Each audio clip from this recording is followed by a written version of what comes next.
Namasté mes soleils et bienvenue dans cette nouvelle vidéo. Aujourd'hui on va parler philosophie du yoga et plus particulièrement on va parler du karma et de son lien possible, de son lien indéfectible même avec la notion de dharma.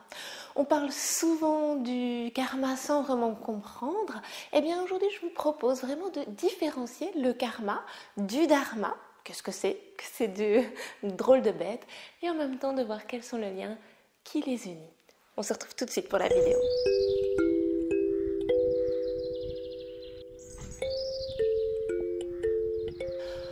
On entend énormément parler de karma dans l'ensemble des textes philosophiques du yoga.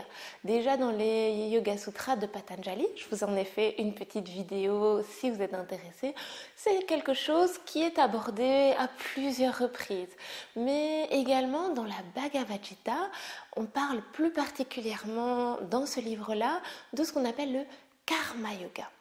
Alors, au niveau de la Bhagavad Gita, si vous êtes intéressé, j'ai fait une vidéo qui détaille 5 livres sur la philosophie du yoga à connaître, si vous le souhaitez, et j'en parle plus particulièrement dans cette vidéo-là. Donc de toute l'histoire qui est racontée dans ce livre-là et de tout ce qu'il comporte plus particulièrement. Mais ici, ce qui va nous intéresser dans ce livre, c'est la notion de Karma Yoga.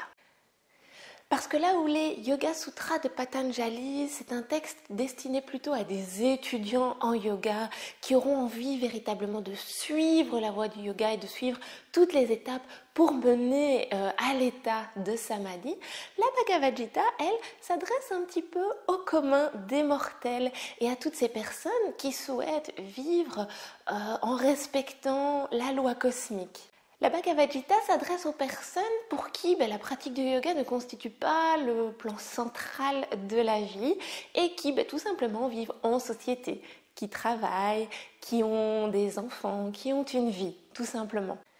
C'est ainsi que ce livre, donc ce merveilleux poème, je vous invite vraiment à le lire, nous parle de Karma Yoga. Le Karma Yoga, c'est le fait d'effectuer une action qui nous incombe sans en chercher à récolter le fruit. Donc, c'est-à-dire en étant dans un état d'âme neutre. Le Karma Yoga, c'est donc le fait de réaliser les tâches qui nous sont demandées, c'est intéressant ça comme formulation, qui nous sont demandées sans en attendre le moindre bénéfice. Et qui nous est demandé, vous allez dire par qui, par quoi? Par notre dharma. C'est là qu'il est très intéressant de comprendre la notion de dharma. Mais d'abord, on revient au karma. Ce qui est important de comprendre dans la notion de karma toute nue, c'est qu'en fait, il s'agit d'une loi, une loi tout à fait neutre de cause à effet. La pomme tombe, la pomme est par terre. Vraiment, ça s'arrête là. C'est une loi qui dit quelque chose comme toute action que nous allons produire a un effet bon ou mauvais.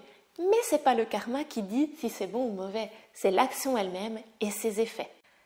La pensée hindoue de laquelle est issue la notion de karma croit énormément au cycle des naissances, des renaissances et des réincarnations au fil des naissances. Et donc, pour une même âme, le fait d'accumuler durant une vie un ensemble de bonnes actions ou un ensemble de mauvaises actions va déterminer sous quelle forme va pouvoir renaître cette âme lors de la prochaine réincarnation. Et donc le karma yoga, ça va nous parler énormément de ces actions justement du karma.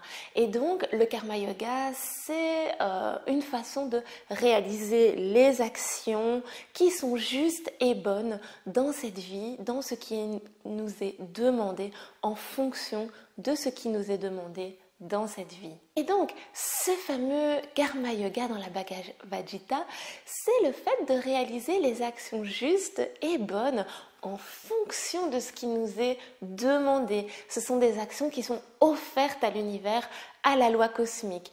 Qu'est-ce qui nous est demandé? Qu'est-ce qui détermine ce qui nous est demandé? Eh bien, justement, c'est là qu'intervient la notion de dharma. Et c'est pour ça qu'elles sont vraiment très très liées, la notion de karma et la notion de dharma. C'est le dharma qui détermine ce que l'on doit réaliser pour être juste et bien dans cette vie. Contrairement donc au karma, qui est une loi très très neutre qui dit que chaque action aura une conséquence, bonne ou mauvaise, c'est pas le karma qui décide. Le dharma, au contraire, va nous donner justement une sorte de loi cosmique, un chemin qu'il y aura lieu de suivre pour respecter justement la loi divine. Et donc pour chaque être, il y a lieu de venir respecter un petit peu en lien avec les autres êtres ses droits et ses devoirs. Et c'est là que la vie en société peut enfin être menée parce que chacun respecte ses droits et ses devoirs. Et donc, il y a un dharma cosmique général auquel chacun se conforme, qu'il le veuille ou non, qui fait que le monde tourne d'une certaine façon. Et aussi, il y a le svadharma qui est notre dharma personnel. C'est ce dharma-là que l'on pourra un petit peu considérer comme notre vocation. Là où le dharma cosmique vient vraiment soutenir l'ordre du monde, la morale, la loi générale, le svadharma, lui, est propre à chacun et même à chaque situation. Notre dharma pourrait être défini comme notre voie propre dans le respect de notre statut, très important, le statut de chacun en Inde, pour la préservation de l'ordre du monde. C'est quand même pas rien. À notre niveau, en tant que personne, notre dharma pourrait être un petit peu vu comme notre but dans la vie. Il répond un petit peu à la question du pourquoi je suis venue ici, pourquoi je me suis incarnée dans cette personne, dans cette vie, à cette époque. C'est quand même un sacré programme. On peut aussi considérer qu'on a un dharma qui est lié à chaque période de notre vie. Quand on était bébé, notre dharma était de bien dormir la nuit, était de boire du lait et de grandir. Que l'on soit voué à un destin grandiose ou au contraire très humble, le dharma est très important à trouver parce qu'il est un petit peu la voie à suivre pour cette vie-ci. Et cette voie à suivre, ça peut être tout simplement, par exemple pour moi, cette voie à suivre, c'est d'être professeur de yoga et de guider d'autres personnes vers la voie du yoga. Et ça peut être aussi, par exemple, élever ses enfants ou, par exemple, pour un transporteur routier, son dharma, ça va être, à un moment donné, de transporter la nourriture pour qu'une personne précise puisse acheter tel aliment précis. Pour bien comprendre cette notion de dharma, il faut être en accord avec l'idée que chaque action, même passagère, que l'on va réaliser, nous amène vers un but vraiment précis.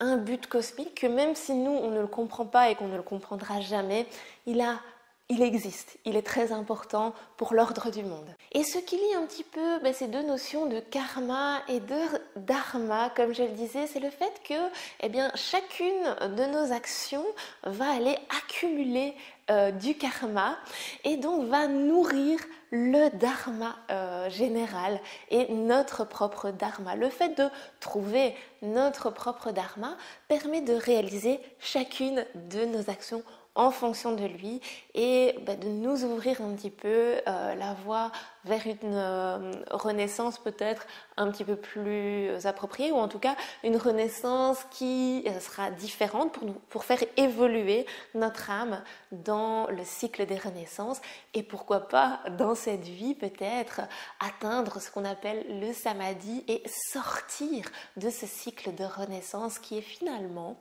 d'après la philosophie yogi, le but de toute pratique.